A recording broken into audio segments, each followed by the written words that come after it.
সুন্দরবনের প্রত্যন্ত এলাকার ৫০০ জন দাওয়াত বঞ্চিত শিশুর মুখে হাসি ফোটানোর জন্য আমাদের এবারের গন্তব্য খুলনার দাকব উপজেলার কালাবগী গ্রামে, যার ৩ দিক জুড়ে রয়েছে বিস্তীর্ণ সুন্দরবন। ভোরের আলো ফোটার আগেই আমরা পৌঁছে যাই খুলনার সোনাডাঙ্গা বাস স্ট্যান্ডে। সেখান থেকেই জেলখানাঘাট যেতে হবে দাকব বাজার। দাকব বাজার পৌঁছেই শুরু হয় বাজারের দৌড়ঝাঁপ। একদিকে গরু খাসির গোস্ত, অন্যদিকে মুরগি। এরপর মুদি বাজার, কাঁচা বাজার ও আনুষঙ্গিক কেনাকাটা। ৫০০ জন শিশুর খাবারের উপকরণগুলো সংগ্রহ করে আমরা চলে যাই টলার ঘাটে।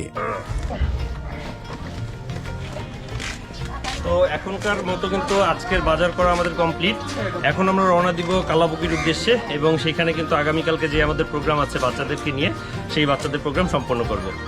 সকল বাজার, ডেকোরেশন, মালামাল ও অন্য অন্য জিনিসপত্র নিয়ে ট্রলার যোগে আমরা রওনা হই কালাবগীর উদ্দেশ্যে। প্রায় ৪-৫ ঘন্টা নদীপথে যাত্রা শেষে রাত 10:30টায় আমরা পৌঁছে যাই কালাবগীর ঘাটে।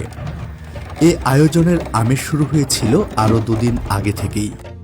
আমাদের স্বেচ্ছাসেবকরা খুদে অতিথিদের হাতে দাওয়াত কার্ড পৌঁছে দেয় সযত্নে। একদিকে গভীর রাতের নিস্তব্ধতা, অন্যদিকে আমাদের কর্মযজ্ঞের প্রস্তুতি। প্যান্ডেলের বাঁশগাথা, রান্নার চুলা তৈরি করা, মুরগি কাটা থেকে মশলা বাটা, দল বেঁধে চলতে থাকে সব কাজ। এই উৎসবকে আরও প্রাণবন্ত করতে আমাদের সাথে উপস্থিত হন সুন্দরবনের প্রিয় মুখ মহসেনুল হাকিম ভাই। সকাল হতেই প্যান্ডেল, টেবিল, চেয়ার সব গোছানো শেষ। অন্যদিকে পুরোদমে চলছে রান্নার কাজ। পোলাও, মুরগির রোস্ট, গরু ও খাসির রেজালার ঘ্রাণে পুরো এলাকায় ছড়িয়ে পড়ে উৎসবের আমেজ। এর মধ্যেই দলে দলে আসতে শুরু করেছে আমাদের দাওয়াতি মেহমানরা। ছোট ছোট সোনামণিরা খুব সুন্দর করে সাজগোজ করে এসেছে। আজ তারাই এই আয়োজনের মধ্যমণি, দাওয়াতের মেহমান। আরেকটি সুন্দর বিষয় হচ্ছে তারা কিন্তু কেউই খালি হাতে আসেনি। ভাই বোনদেরকে খেতে সহযোগিতা করছো। উপহার স্বরূপ নিয়ে এসেছে একটি করে ভালো কাজ। অতিথিরা খাবার টেবিলে আসন গ্রহণ করতেই একে একে পরিবেশন করা হয় পোলাও, চাইনিজ সবজি, মুরগির রোস্ট, গরুর রেজালা, খাসির রেজালা, সালাদ, দই, মিষ্টি ও কোমল পানীয়।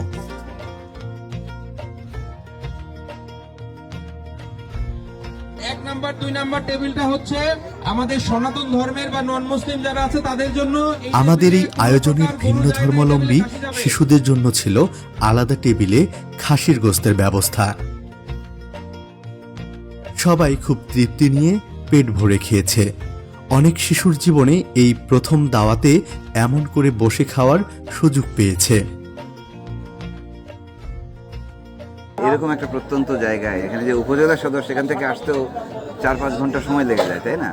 তো এরকম একটা জায়গাতে এসে এই যে বাচ্চাদের সাথে বাচ্চাদেরকে আনন্দ দেয়া, বাচ্চাদের জন্য একটা ভালো খাবারের আয়োজন করা, এরকম সুন্দর জিনিস আসলে আমি বলি যে এটা মন ভালো করে দেওয়ার মতো একটা বিষয়। এতগুলো বাচ্চাদের মন ভালো হলো, ঠিক আছে, যাদের জীবনে এরকম একসাথে এরকম খাবার খাওয়ার মানে সুযোগ হয়নি কখনো। কাজে আমি চাই মানুষগুলো নিয়মিত এই ধরনের খাবার খাওয়ার সুযোগ পাক, একটা স্থায়ী সমাধান হোক। তো তারপরেও সেটা যতদিন না হচ্ছে ততদিন পর্যন্ত আপনাদের এই ধরনের আয়োজন, মানে ভালো কাজের হোটেলের এই ধরনের আয়োজন, আমি মনে করি যে মানুষের মানে আকুণ্ঠ ভালোবাসা করবে। আমার ভীষণ ভালো লাগছে।